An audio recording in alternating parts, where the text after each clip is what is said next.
Hi Year 12, it's Mr. Azapadi again with another video on religious experiences. This is quite an important video. It could be quite a long video, we'll have to see. Because this is one that where, before we've looked at videos on specific philosophers, Otto and William James, and later we'll be looking at specific kinds of experience, so conversion experiences we'll look at, and what's called corporate experiences. But this video is looking at three different arguments that can be applied to all kind of religious experiences pretty much. So there are three different arguments, reasons to believe or not believe in religious experiences from three different philosophers. So these arguments can be used in pretty much any essay addressing religious experiences, pretty much. So look, this is how I started in a lesson. I would have a discussion about this point. A close friend or family member says to you told you they've seen these things: a dog in the street, a flying dog in the street, Stormzy while in London, Stormzy in Derby giving Haribo to me, an alien, a four-leaf clover, a lion wearing a top hat in Chad, and God. Do you believe them? And the whole idea is, well, the whole idea of that, we can't have a discussion obviously, but the whole idea of that question is to get you to think about, when do you believe people and when don't you believe them? Because in most of those situations, there are some things where you'd just take it on face value, like that they saw a dog in the street. Most times, I always get some people who challenge this, but most people, if someone told them they'd see a dog, would say, "Oh right, interesting." They wouldn't question it. But on the other hand, if someone told you they'd seen a flying dog, most people are somewhat skeptical about it, so they don't think it's true, or they need more evidence. And so the question is why, and we'll talk about why that might be. So that directly relates to the first philosophy we're going to look at. So the theme of this lesson is that you're going to try and help Stormzy answer this question: do religious experiences prove that God is real? So that's the title. Do religious experiences prove that God is real? Here's the three philosophers we're going to look at: Richard Swinburne, who you've looked at in GCSE a little bit; Sigmund Freud, who you'll be very familiar with if you've taken psychology, but you'll know a bit about him anyway because we talked about him at GCSE; and Michael Persinger, who that's not a picture of him, he's not invisible, but the crash helmet is linked to his theory. You don't need to make great long notes. Well, I'm going to show you the task you need to do, but you can. I will put a copy of these notes, and if you just want to print them off while add any notes next to them that you find useful while you're watching this video, that's fine. This is the task I want you to do. Usually, if we're in a class, I would give you this on A3 and ask you to fill it in after we've done every philosopher. You can print it off. I'll put it on Microsoft Teams to print off if you want, but not many people have got A3 printers usually. But it's not vital that you print it off. You can just write the notes on paper, because all I want you to do really, this is just a roundabout way of writing a peril about each one. The question is, do religious experiences prove that God is real? So you're just going to tell me, point, explain, what does Swinburne say, a response to Swinburne, and then an evaluation at the end. Same with Freud, same with Persinger. So I will come back to this screen to help give you a guide to this slide. Help give you some guidance about what you might write after each one. I should say that it might be better not to print this out and do it on paper, because last year everyone complained that there wasn't enough room in the worksheet to write. So there we go. Okay, let's look at Swinburne then. Okay, Richard Swinburne, he discusses religious experiences and Is There a God and the Existence of God, two books that he has about the existence of God. That's important here because Swinburne, whereas Otto and William James, they were looking very directly at religious experiences. That was their main interest. They weren't really like that. Their main interest wasn't trying to prove that God exists. Their main interest was to study religious experiences. Whereas Richard Swinburne's books are not directly about religious experiences. They're about, is there a God? And he uses his belief in religious experiences as a kind of part of a bigger argument to prove that there's a God. So he's really looking at, is there a God? And he sees religious experiences as part of his argument. Now, he has these two principles that he believes we should follow. They're called the principles of credulity and the principles of testimony. The first one, principle of credulity, having credulity means to believe something, to think something is credible. So the principle of credulity says we ought to believe that things are as they seem to be unless we have evidence that we are mistaken. So in other words, this is about your own experiences. So what he's basically saying is if you have a religious experience or you have some kind of experience, you should believe the experience is true, like the experience you're having is true, unless you've got some strong reason or evidence to think that it's not. So, for example, if you have a religious experience, you should believe that religious experience is real. So say if you've seen God or spoken to God, you should believe that that's real, that you really have seen or spoken to God, unless you've got some reason, maybe you were on some kind of medication that had that produced hallucinations or drugs or something like that, or something like that. If you had some concrete reason to say no, that can't have been real, then you shouldn't believe in it. But otherwise, you should accept them as real. And here's a quote from him. He says, if you say the contrary, never trust appearances until it's proved they're reliable, you will never have any beliefs at all. So his point is, you can't live your life constantly doubting everything that you see around you, or every experience you have. That's how we live our life, trusting our senses, trusting what we see, what we hear, what we experience. So he's saying, if we're going to be consistent, then we trust our experiences most of the time. We could trust them when we have a religious experience. So that's his argument. Credulity is about believing, if you've had a religious experience, believing that it's real. Principle of testimony is probably more important for us because this is about other people. Most of us have not had a personal religious experience. So when we want to say our religious experience is real, we want to think about not can we trust ourselves, but can we trust other people? And that's what the principle of testimony is about. The principle of testimony says, other things being equal, others' experiences are likely to be as they report them to be. So in other words, what he means is, unless there's some big when he says other things being equal, he means unless there's some big reason to not believe them. Unless we've got a definite reason not to believe them, it's likely that if what other people say is true. So that means if someone says has had a religious experience, unless you've got a definite reason not to believe them, you should believe them. This is a controversial statement, but this is what Swinburne believes. Unless you've got a definite reason to think that person's not telling the truth, then you should believe what they say. Now, he actually goes on to give some reasons. Here's the kind of evidence which might count against testimony. So these are the reasons why we might not believe in people. So number one, the experience was made under conditions in which we have evidence that the experience is unreliable. So this could be something like, so we could have things like people are under the influence of hallucinogenic drugs.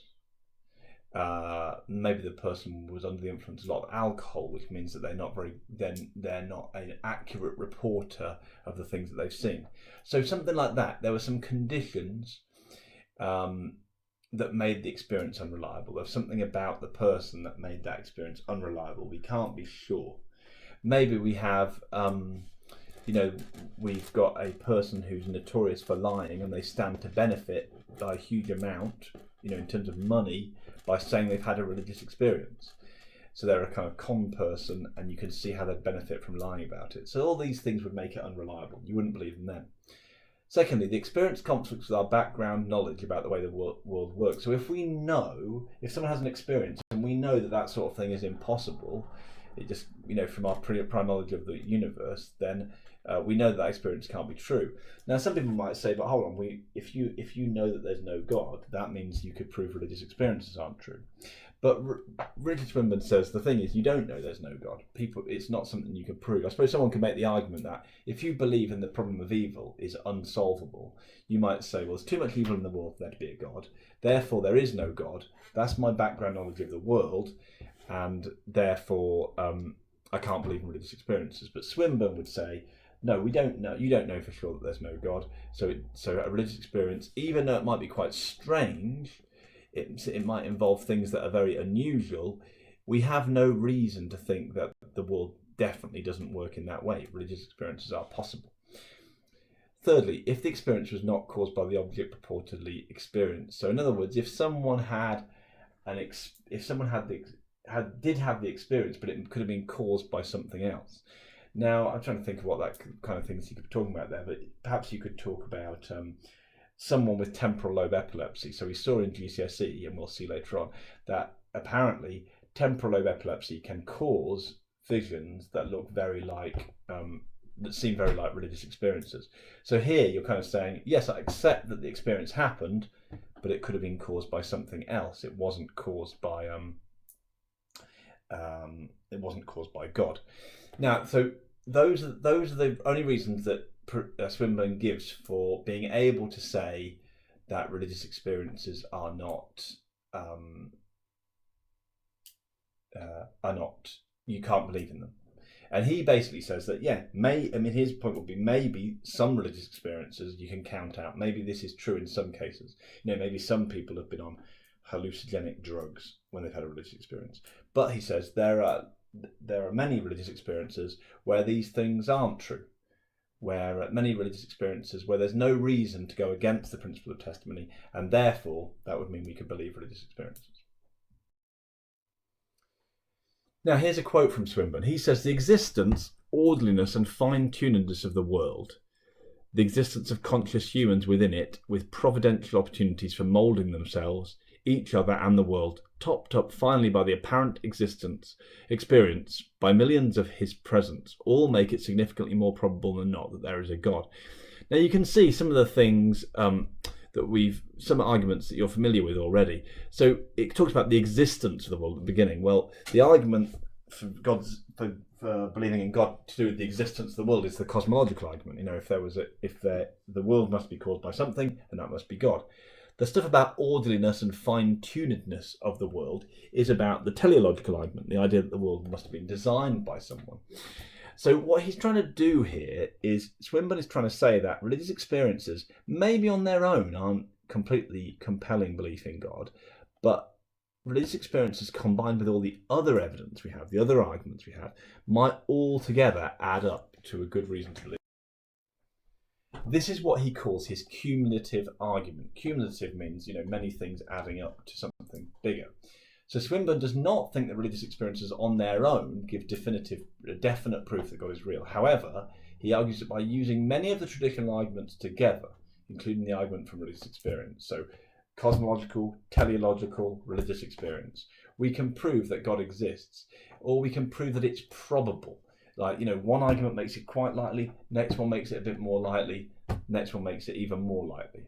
So this is what he calls the cumulative argument. He's not relying on one reason to give definite proof. He's saying, look at all the different arguments. None of them might prove it on their own, but if you look at them together, they might prove that God exists. Okay, so that's what Swinburne says. Here's some criticisms. I'm not going to criticise the cumulative argument. We might look at that another time. But I'm just going to look at the principle of testimony, because that's more directly related to religious experiences. So Richard Gale argues that religious experiences are unlike other experiences and should be treated differently. He uses a comparison with dreams. We experience things in dreams, but do not accept them as proof that the things experienced are real, because dream experiences are different from everyday experiences. And this makes a lot of sense, I think. When faced with this thing, with the principle of testimony, people often think what Swinburne is saying is ridiculous, because they say, well, speaking to God is not like, seeing a dog. They're so different that you can't compare them. You can't you need to treat them differently. So that's one reason.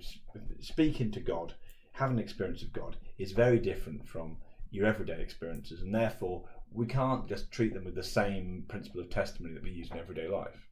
I think it's good. Caroline Franks Davis argues that we do not take reports of any kind of experience at face value if there is some special importance attached to whether, or, and I should say not, that's a typo, the reporter is telling the truth. For example, if someone has witnessed a crime being committed, we would check their evidence thoroughly rather than accepting it straight away. As genuine religious experiences would prove the existence of God, we must have very definite evidence of them and should not simply accept every claim of religious experience. So this is, I think, quite a strong argument. So basically what she's saying is, Okay, if we give the example of this, if you say, I saw a man walking his dog on my street, or say you knew the name of the man, so I saw Bill from down the road walking his dog on my street. Now, if you told that to your friend, it's not really important to your friend. Your friend's like, well, it's a bit weird that you're telling me, but fine, they accept it. But if you're telling it to the police, and that is very important evidence, the fact that this man was here walking this dog at that time of day, they might want more proof than just that you're saying it's true. They might want to look at further evidence. They might want to back this up. They would look at it in great detail. In court, you would be questioned on it. Are you sure it was him? All this kind of stuff. And so what she's saying is, yes, in most situations, we take people's word for what they say. We're just like, yeah, fine, we believe you. But if something very important depends on that evidence, then usually we won't just accept it straight away. We'll want to study it in a bit more depth and look at it closely. And if you look here, the question of whether God exists is kind of a big deal. So she is saying we can't just accept it. Oh, I've seen God. Oh, fine, then because of the principle of testimony, I just accept that God must exist because you've seen him. She says, no, we need to look into it in more detail than that. So I think quite a good criticism. Michael Martin, this is an interesting one, but I think quite a poor argument. Michael Martin points out that many people have a strong sense of the absence of God. Some people pray to God and feel a complete lack of God's presence. If we follow Swinburne's principles, don't these experiences prove there is no God? It seems quite compelling at first, so you sometimes get, people who try to pray to God. They really want God to exist. They pray and they feel a great sense of absence. There is no God. They feel that God's not there. The problem, and so the idea would be, we've got to trust them. We've got to believe in them because Swinburne says we've got to believe in experience. But there's a problem here actually, because if someone, if we think about it logically, if someone experiences something, that means it must be there. If someone doesn't experience something, that doesn't prove that it's not there. So for example, if I see a man walking down the street, and then you're on the same street and you don't see that person, my evidence is compelling because I've seen the person. But your evidence is not compelling because you could have just missed him or looked the wrong way or had your eyes closed or blinked or something. So the point is, the fact that people can't experience something is not a good reason to, I don't think a good reason to say that thing definitely doesn't exist. So I don't think Michael Martin's point is very strong. It's an interesting one though. Okay, so we come to our write-up, right? So what you need to do is explain what they think. So in the Swinburne part, what you need to do is, in your point, you need to say that Swinburne uses this principle of credulity, or something like this. Using his principle of credulity, Swinburne would argue that religious experiences do help us to prove that God is real. Then what you could do is explain the principle of credulity, talk about, what it means, what kind of evidence. Maybe you could talk about a little bit about what kind of evidence would count against credulity. Then I would talk a little bit about the cumulative argument, not in great depth, but just say that because of his principle of testimony, Swinburne thinks we should generally, unless there's a reason to specific reason to doubt them, believe reports of religious experiences, and he believes that while on his own these reports might not prove definitively there's a God, they do help to prove that the existence of God is probable as part of a cumulative argument, along with other arguments such as the cosmological argument, the teleological argument. Then as responses, put one of the points. I like the Caroline Franks Davis point. I think it's a nice one to explain. And then at the bottom, explain what you think. Do you agree with Swinburne? Should we take religious experiences seriously? Or does Caroline Franks Davis have a good point? Okay, so that's the first philosopher, Swinburne. Next is Sigmund Freud. So Sigmund Freud gives us psychological explanations of religious experience. So this is a reason not to believe in religious experience, or at least not to believe that they come from God. Freud does believe religious experiences happen, but he doesn't believe they come from God. There's a video link there that we usually watch. I'll put it in the description below the video. It's just someone talking about what Freud thought about religion generally. And Freud had quite a lot to say about religion. He wrote a number of books about religion, some of them quite strange. He had some strange theories, as he did about everything, Freud. But we're going to focus on what he said about religious experiences. So you need to know a little bit of background of Freud. You'll get into this more in ethics, actually. In year 13 ethics, you look at Freud's theory of the conscience and the unconscious and how they link together more. For those of you doing psychology will know that Freud believed our personality was made up of various different aspects, the mind. For us, what's most important is this, that Freud believed that the unconscious was a very important thing in our mind. So the unconscious often likened the mind to an iceberg. So the idea is that the tip is what we're conscious of. We are conscious of only a small amount of our mind. And the unconscious is the part of the mind that we're not directly aware of, but which influences much of our conscious thought and behaviour. That's an important thing for Freud, that there's this unconscious part of the mind that drives a lot of what we do and that we're not really aware of it in day-to-day life. It's the source, according to Freud, of our most basic desires, the things we want. It also contains thoughts, emotions, and memories from our past. So Freud thinks there's all this going on in our mind, and that has a big influence in how we behave in everyday life. Another important part of Freud, and probably the thing that always makes people go, ugh, Freud's a bit weird, is his idea about the Oedipus complex. So Oedipus is am I saying is this right? Greek myth, an ancient story anyway, about a man who accidentally kills his father and marries his mother. It's a complicated story. He uses that as a kind of metaphor, that story, for what he thinks is a very important part of childhood development. So Freud thinks that the way in which things that happen in a person's early life, things that happen to people as children, are very important in how they develop as human beings. And he said that there's one, and this Oedipus complex is something he thinks happens to most people. Now he's talking about men here. That's a bit of a theme in Freud, is that he looks more at men than at women in terms of when he makes his theories, they're mainly about men. He did think that there was a female equivalent of the Oedipus complex called the Electra complex, but we don't need to look at that at the moment. So Freud argued that male children desire their mother, and as a result are jealous of their father and wish to kill him. Now, obviously the thing, people, the reason people find this a kind of icky theory is because there's for Freud, there's always a sexual aspect to this. But on a more basic level, we can just say children, are close to their mother, want to be with their mother, and therefore they feel jealousy towards their father because their father is their mother's kind of partner. However, what happens according to Freud is that a child is unable to do this. The child can't marry their mother, and they can't kill their father. So what they do is their feelings of desire towards the mother and anger towards the father are repressed. That means they're pushed down into the unconscious. And instead what the boy does is identifies with the father. He feels like, well, I can't beat this guy, I can't kill him, I'll become like him. So the boy identifies with the father and decides to submit to his rules.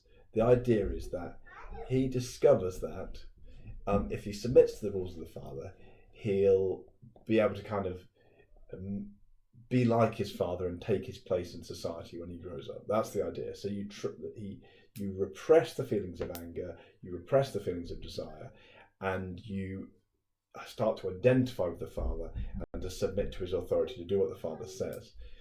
Now, all of this is really important in Freud's theories, but for us, what's important is that this early experience of submitting to the authority of a father figure, following the rules of a father figure, who will is really important to understand religious experiences for Freud, because it kind of sets a template in the way our mind works. So the idea is in this process of repressing feelings, identifying with the father, Freud says it's kind of useful and helpful to us because we find the whole situation confusing and frightening that we're in, and we're able to resolve that situation in a comfortable way by identifying with the father and following his rules. I hope that makes sense. Okay, next thing we need to know about Freud. We're kind of bouncing around all over the place, but this kind of comes together later. So, neurosis is a word that Freud uses. It refers to a symptom of a mental illness. So in other words, it's a way in which a mental illness is shown. An example would be obsessive hand-washing rituals. So when people are suffering from severe obsessive compulsive disorder, people often have these hand-washing rituals. And often they're not just people will wash their hands all the time, but people often have to wash their hands a certain amount of times. So people might have to wash, sometimes people have to wash hands 3 times, and maybe they'd have to use 2 bars of soap and then throw the bars of soap away. This is how if people have got severe OCD, it can be like this. So that's just one example, but it's going to be an important one. Freud thought that neurosis were caused by repressed experiences of the unconscious. In other words, things are repressed, pushed into the unconscious, and then sometimes they can cause these symptoms of mental illness, the things that are repressed there. So we're not aware of what we've pushed down to the unconscious, but it's causing things like that to happen. Now, this is the important bit. Freud noticed the similarities between some symptoms of mental illness and certain religious rituals. So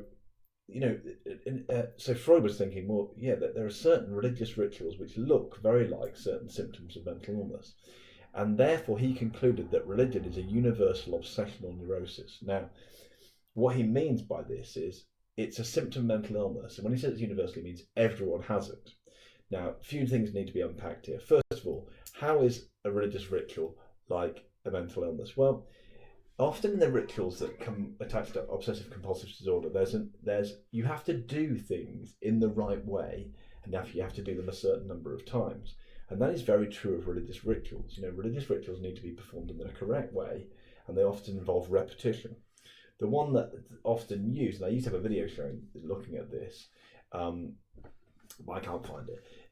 The one that's sometimes used is the ritual of wudu in Islam, which is the ritual of washing before prayer in the religion of Islam. Now, I should say that this point is probably quite offensive to people who are Muslim, who follow the religion, because it's suggesting, and Freud's ideas are basically offensive to all religions, because they're basically suggesting that the things religious people do are the same as being mentally ill. So it's a very controversial point, but this is the point he's trying to make. Now, when people wash before they pray in Islam, they have to wash the body in a certain way. You have to wash the hands 3 times. You have to wash the feet 3 times. You have to wash the face in a certain way. And it's not just that you have to wash, it's you have to do it in a certain way, and you have to do it repetitively in these different ways. And Freud didn't talk specifically about this, but it's an interesting idea, because if you look at, when someone's got these obsessive hand washing rituals if they've got obsessive compulsive disorder, it's often quite similar. They have to wash their hands a certain number of times and do it in a certain way, otherwise they've done it wrong. So this is Freud's link to say, religion is actually a universal obsessional neurosis. Yeah, why is it universal? Well, why does he think everyone's got this neurosis? Because when Freud was alive, most people were religious. This is the point, right? So he's saying it's actually a kind of mental illness that everyone suffers from, because everyone in his day was religious. Okay, so we're going to kind of bring all this together. So in his book, The Future of an Illusion, which is published in 1927, Freud explains his theory of religion. He argues that religion is an illusion. Now, for Freud, he uses the word illusion in a very particular way. An illusion for Freud is something that people believe in because they want it to be true. So you believe in it because you want it to be true. You want it to be true, and therefore you believe in it. Okay, so based on that, Freud says that we all have an unconscious fear of destructive forces in nature which we cannot control, such as disease and death. So we are afraid of disease and death, even if we're not conscious of it on a conscious level, it's there within us to be afraid of these things.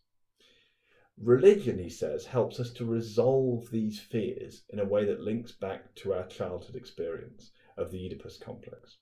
So we saw in the Oedipus complex, when we were children, we repress our fears and we resolve them. We kind of we resolve the problematic situation we're in, the person desiring the mother wanted to kill the father, by accepting the authority of the father.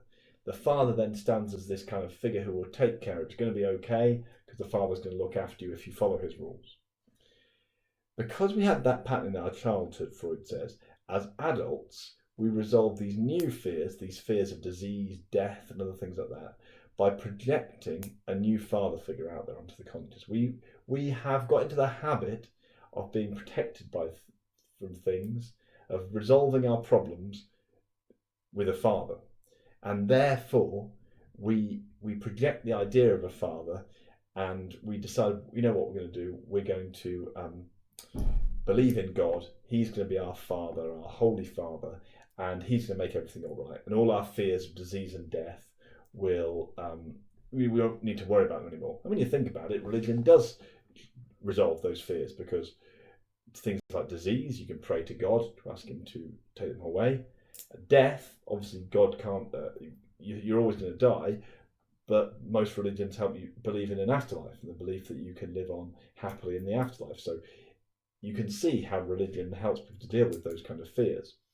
But for Freud, you've got to think for Freud, when you explain Freud, you can't just say, because a lot of people want to just say, oh, Freud says that we're scared of death, therefore we believe in God. But it's a bit more complicated with Freud. You want to say we're scared of death, we're scared of disease, we have those fears, but also because of the Oedipus complex, we've developed this pattern of the way our mind is working, where when we're in a difficult situation psychologically, we look for a father figure to identify with, to take away our fears, to submit to his authority. If you follow his rules, it'll all be okay. Last bit then, so where do we link this to religious experiences? So for Freud, religious experiences can be seen as a hallucinatory psychosis caused by repressed fears. So a hallucinatory psychosis is a severe mental disorder in which thought and emotions are so impaired that contact is lost with external reality. So here's the situation. People are scared of death and disease and dying. In some situation, and that naturally leads to religion, because people want to have this father figure to rely on, to submit to his authority, so he'll be able to resolve their problems, make everything all right. For some individuals, their repressed fears, their concerns might be so severe that it can cause a lack of contact with reality. It can cause a hallucinatory psychosis where they see the thing that they most want to see. They see God, they believe they're in contact with God, and so on and so on. And that's what's happening in religious experience. So what Freud is basically saying is that religious experience is just a more extreme version of what's going on in religion generally. People make up these gods because they're scared of these things and they want a father figure to relate to. Sometimes when people have a really intense fear of those things, their mind can play tricks on them and make them see a god who is not really there. Okay, it's quite a strange theory, right? So let's look at some criticisms. Okay, so Freud's ideas have been criticised by many scholars, particularly by the Catholic writer Hans Kung. I'm going to look at two of his criticisms. Hans Kung is a liberal Catholic, but definitely doesn't agree with Freud. So one, just because something fulfills a wish, this does not mean it's not true. We may want God to exist, but this does not mean that we've made him up. This is an interesting point, right? That Freud, with his whole idea about illusion, is saying that we believe in God because we want him to be true. Well, even if he had proved that people believe in God because they want him to be true, that doesn't disprove in itself the existence of God, is what Hans Kung is saying. He's saying even if it's proved that people want God to be true, it might be that people want him to be true, and he is true. He does exist. That's his first criticism. Secondly, and much more importantly, Freud gives very little evidence to support his theories. While his idea of religion as wish fulfillment seems plausible to many people, he has not provided any strong evidence to show definitively, that religious beliefs are directly caused by subconscious desires. And this is a big problem with all of his theories, as people will know. A lot of his theories about the Oedipus complex and so on are based on a very small handful of cases. Often Freud had these kind of basic ideas that he thought were correct, and then he used some handful of cases, small number of cases of people he had studied to kind of back them up. But he never looked, he didn't use modern psychologists would look thousands of examples to support these things. No, he kind of took these small bits of evidence and decided these things are true of everybody. So lack of evidence is a big problem. When it comes to religious experiences, he had no evidence whatsoever. Freud did not look at cases of religious experience. He more took the theories he had, the ideas he had, and applied them to religion and just said, well, this is probably what's going on in religious experiences. So that's a big problem. Okay, let's have a look at Freud's theory. So what would you say for Freud then? So obviously, I'm going to say that Freud believes that religious experiences do not prove that God exists. And in fact, he believes that religious experiences are a result of a hallucinatory psychosis caused by repressed desires. And then you've got to you can't write everything about his theories, Freud, right? So one thing I'd begin by saying, Freud thinks religion is really a symptom of mental illness. It's caused by repressed feelings or things in the unconscious. And you could talk about the link he makes between religious rituals and symptoms of obsessive compulsive disorder. But you might not want to include that. You might want to include that example because it's not the heart of what we're saying. The heart of what we're going to say is you want to talk about what the Oedipus complex is, and then you want to talk about how he thinks people's belief in God is modelled on the Oedipus complex. How the Oedipus complex sets this example or template for why people believe in God later in life. Then you want to talk about that in case of religious experiences. Religious experiences are a case of people having a particular extreme need to believe in a father figure, a God father figure, and therefore seeing something that's not really there, experiencing something that's not really there, their mind playing a trick on them. Now, what I'd say in my response is I would go for this lack of evidence in response. Hans Kung points out there's a lack of evidence. Freud doesn't really give a lot of examples to back up his cases. Even his ideas about the Oedipus complex are based on a small handful of cases. He doesn't look at real life examples of religious experience. How do we evaluate? Well, I always think about Freud is that there may be the thing about a lack of evidence is important, and it certainly seems to me clear that Freud has not proved that religious experiences are caused in this way. But what he does do is open up what many people feel is a kind of a plausible alternative theory. Now, that doesn't mean that all the stuff about the Oedipus complex, you don't need to accept all that stuff. But the idea that maybe religious belief in God is caused by this desire to have some sort of father figure to take away all the problems in the world. Well, that does seem plausible to many people. You often hear this. So what you can say in your evaluation, it's up to you what you evaluate, but what you could say is Freud has not proved that religious experiences do not come from God. He's not definitively proved it. But what he has is he's given us an alternative explanation of where they come from. So now we've got the idea they could come from God, or they could come from this other thing, this psychological cause. And therefore, it kind of opens up doubt. It means that all of a sudden, it's very much more difficult to say, oh, well, religious experiences definitely come from God because they... Okay, cool. This is Michael Persinger and his God helmet. There's Michael Persinger, and there is the God helmet next to him. Now, a lot of the stuff I'm going to talk about here is covered in the documentary God on the Brain. And I often try to show some of this documentary, but I can't find it at the moment. It's often somewhere found. You sometimes get it on YouTube and sometimes you can't. If you can find it, great, you can watch it. We've actually watched some of it before in GCSE. So yeah, if you can watch a bit of that documentary, it is pretty good. So this is actually linked to the stuff we did in GCSE about temporal lobe epilepsy. So temporal lobe epilepsy is a condition affecting the temporal lobes of the brain. They're the parts on the side of the brain, as shown in that diagram below. Many people with temporal lobe epilepsy have reported religious experiences of various kinds, including visions and a more vague sensed presence. So some people with temporal lobe epilepsy, when they've had fits of the disease causes, sometimes people have seen visions, sometimes they've heard voices, so very direct things. Sometimes people more just have this vague sense of someone being there, some kind of presence, something being present in the room.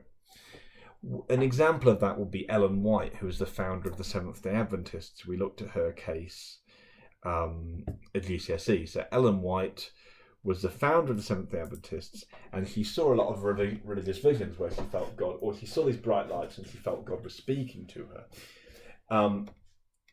The thing that made people curious about her case was, one, that the explanations, the descriptions she gave of her experiences were quite similar to experiences that people had reported during fits, people who had temporal lobe epilepsy. Also, because prior to experiencing these things, these visions, she had been hit in the head by a rock.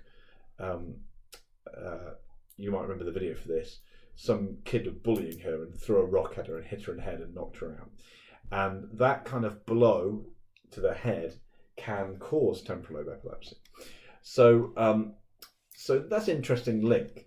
But beyond just the idea of temporal lobe epilepsy causing these religious experiences, the whole idea has led some scientists to investigate whether the cause of religious experience in general is not God, but stimulation of part of the brain. So that something's happening in the temporal lobes, even amongst people who haven't got temporal lobe epilepsy, to cause to have religious experiences. Dr. Michael Persinger is a Canadian scientist who created this thing called the God helmet. The God helmet focuses an electromagnetic field on the temporal lobes of the wearer. So it creates this electromagnetic field and focuses it at the sides of the brain. So you put it on and it focuses this electromagnetic field on the temporal lobes. 80% of the people he studied reported a feeling of not being alone when wearing the helmet. So they put the helmet on, he turned on the helmet, and they just had a strange feeling that they weren't alone in the room. Some of them described this as a religious experience. So 80% of people had a sense of not being alone, and some of them felt it was a religious experience. Persinger's theory theorizes that all religious experiences may be caused by stimulation of some kind affecting the temporal lobes. So he thinks that all religious experiences are in some ways caused by the temporal lobes being stimulated. For example, in one case he investigated, this is on the video, a woman who had religious experiences while sleeping next to a radio alarm clock. He used a kind of sensor to detect electromagnetic fields, and he found that the alarm clock was emitting an electromagnetic field which was affecting the and he thought that this is probably affecting her temporal lobes of her brain, causing her to have a religious experience. So so he is basically saying this is the cause of religious experiences. Religious experiences really happen, but they're not actually from God. They are just something affecting the temporal lobes, which gives you this sense of having a religious experience. So this is like, I suppose if Freud is a psychological explanation, this is a physical or physiological explanation. In other words, religious experiences are caused by some kind of physical effect on the body. What's the problems with Persinger? Well, to be accepted, scientific findings have to be repeatable. In other words, another set of people have to be able to do the same experiments and get the same results. However, research findings have been criticised. In 2005, a group of Swedish researchers tried to replicate Persinger's study. They found that electromagnetic fields had no effect on their subjects' tendency to have religious experiences. Instead, they found that whether people had religious experiences was mainly explained by their suggestibility and personality traits. So, in other words, certain people could be convinced into thinking they were having a religious experience because they just had the sort of personality that was easily convinced. but whether they had electromagnetic fields next to their temporal lobes made no difference whatsoever. So the evidence is contradictory here. He found that they did have an effect. The Swedish research found that it didn't. So it seems to be inconclusive. From a religious perspective, Bishop Stephen Sykes has argued there is a significant difference between the vague feelings reported by Persing in Persinger's study and genuine religious experience. This is an interesting one because there are lots of religious experiences where people just experience a vague sense of the presence of God, just like there was something there with them. But there are also lots of religious experiences where people experience visions and voices and very extreme things. Now, it seems like in the case of temporal lobe epilepsy, stimulation of the temporal lobes can cause those things, but via the God helmet, it wasn't extreme experiences like that. He was talking about a vague sense that something was there, not a direct seeing God or speaking to God or something like that. So Bishop Stephen Sykes is kind of saying, well, the experiences he is getting people to have with his God machine, with the God helmet, whatever it's called, then that is that's not like the sort of religious experiences that we would usually try to use to prove that God exists. So he's not really talking about the sort of religious experiences that we're talking about when we say that there are experiences that prove there's a God. So it's interesting research. I mean, the interesting thing on the video is that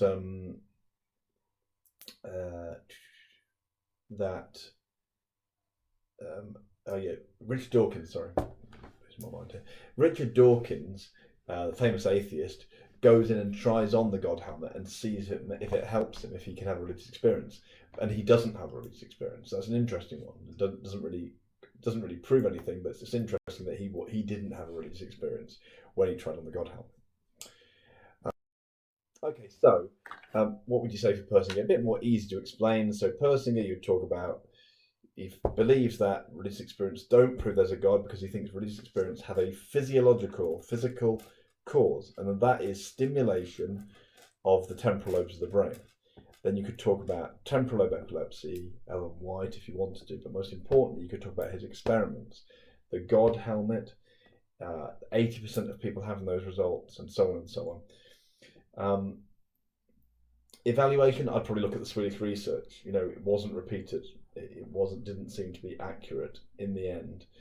And in my evaluation, I might say, double reasons to not believe in him. One, to say the Swedish research didn't back it up. But secondly, I think it's an important point to say the results he was getting were only these very vague sensors. So his stimulation of the temporal lobes couldn't explain dramatic religious experiences, it would seem, where people see and hear God. Now then you might go back and say, well, maybe those dramatic religious experiences are caused by temporal lobe epilepsy. But then you're getting into a situation where you have to say, well, everybody who's had a dramatic religious experience, who's seen or heard God, must be someone who's suffering from temporal lobe epilepsy. That seems like a very difficult thing to accept, that every single person who's had a religious experience of that kind is suffering from temporal lobe epilepsy. But there we go. So those are the three points of view. Swinburne for the idea that religious experiences at least help to prove there's a God. Freud against it, saying that religious experiences have a psychological cause to do with the Oedipus complex and so on. And Persinger, the idea that religious experiences have a physiological cause, some kind of physical cause to the brain, to the temporal lobe of the brain, is helping people, making people have religious experience. Okay, hope that's all clear. Do post on the Teams place if underneath this video if you've got any questions or anything you're not sure about.